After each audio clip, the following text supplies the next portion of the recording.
اب تمہاری شادی ہونے والی ہے تو آنے والی کو دیکھو نا کتنی بڑی قربانی کر کے آ رہی ہے، گھر، ماں باپ، بہن بھائی، سہیلیاں، ماحول، ہر چیز چھوڑ کے وہ آ رہی۔ تم آتے ہی اس کو کڑاہی میں ڈال دو تو اس کا کیا حال ہوگا؟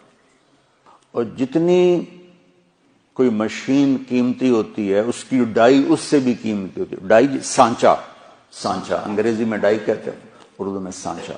مرسڈیز کا جو سانچہ ہے جس میں مرسڈیز ڈھلتی ہے وہ مرسڈیز سے زیادہ مہنگا ہوتا ہے، اس پہ کوئی ذرا بھی خراش آ جائے نا اس کو تبدیل کر دیتے ہیں، نیا لگاتے ہیں۔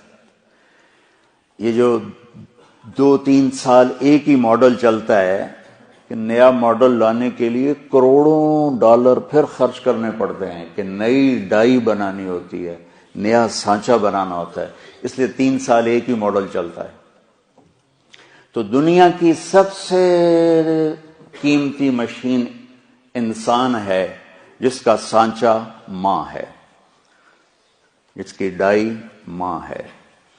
مرسڈیز کے سانچے پر خراش پڑے تو بدل دیتے ہیں، اور ماں بن گئی ہے بچی اور اس کے پیٹ میں بچہ ہے، سسر اس کو ڈانٹ رہا ہے، ساس اس کو ڈانٹ رہی ہے، نندیں اس کو ڈانٹ رہی ہیں، دیور اس کو ڈانٹ رہے ہیں، خامد اس کو ڈانٹ رہا ہے، تو ڈائی اندر میں تو پرزے ہو گئی نا۔ آج کل بچے پیدائشی ڈپریشن کا شکار ہیں کہ ماؤں پر وہ تشدد ہوتا ہے ماحول، کہیں اس کا الٹ بھی ہو جاتا ہے لیکن وہ بہت کم ہے کہ آنے والی بڑی زوردار ہوتی سارے نے بلا لیں گی، لیکن یہ بہت کم ہے۔ زیادہ یہی ہے کہ آنے والی ایک عذاب میں پھنس جاتی۔ تو اس لیے میں نے کہا بیٹا ہمارا دین ہمیں کہتا ہے کہ لڑکا بھی گھر چھوڑے لڑکی بھی گھر چھوڑے اور اپنا الگ گھر بسائیں تاکہ 2 کے مسائل ہوں۔ اب جو بیچاری جاتی ہے وہ سارے گھر کی خدمت اس کے ذمہ ہو جاتی، ماں کی بھی کرے، ساس کی بھی کرے، سسر کی بھی کرے، اور خامند کی بھی کرے، خامند کی بہنوں کی بھی کرے، گھر کے برتن بھی صاف کرے، جھاڑو بھی دے، سارے کام اس کے ذمہ ہوتے۔ یہ ماحول کیسے آنکھوں پہ پٹی باندھ دیتا ہے، ٹھیک ہے۔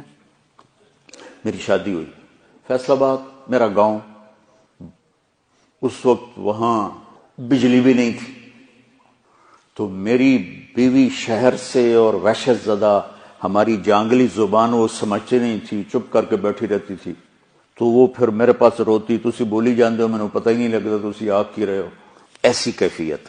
اور اللہ نے آنکھ کھولی تو نوکر، کھانے والے الگ، پکانے والے، کھلانے والے الگ، پکانے والے الگ، سودا لانے والے الگ، حکا بنانے والے الگ۔ حکے کا ایک مستقل نوکر ہوتا تھا جس کا کام تھا صبح حکا تیار کر کے رکھنا اور پھر عصر کے بعد دوبارہ حکا تازہ کر کے رکھنا۔